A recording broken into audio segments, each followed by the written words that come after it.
Président, cet amendement vient à supprimer le maintien de l'encadrement des loyers. En effet, nous pensons que ce n'est ni le bon moment, ni la bonne méthode. Nous traversons une crise du logement qui est avant tout une crise de l'offre. Le parc locatif privé se contracte déjà entre l'effondrement du crédit, l'explosion des coûts des travaux, la hausse de la fiscalité et l'inflation réglementaire. Dès lors, pérenniser un dispositif qui réduit mécaniquement la rentabilité du locatif longue durée, c'est ajouter un poids de plus en plus sur un marché déjà surchargé.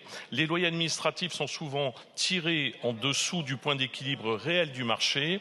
Et lorsque le plafond n'a plus aucun lien avec le marché, c'est les bailleurs qui arbitrent. Ils basculent vers des usages plus souples et sont donc amenés à quitter le locatif classique. En pérennisant l'encadrement, vous transformeriez une soupape économique déjà fragile en carcan réglementaire.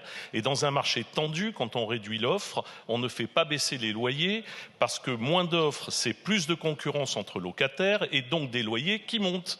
À vouloir trop encadrer, on finit par produire l'effet inverse de celui recherché. On fragilise l'investissement, on décourage l'entretien du parc, on réduit la qualité et enfin on assèche l'offre. Pour toutes ces raisons, nous demandons la suppression de cet alinéa. Je vous remercie.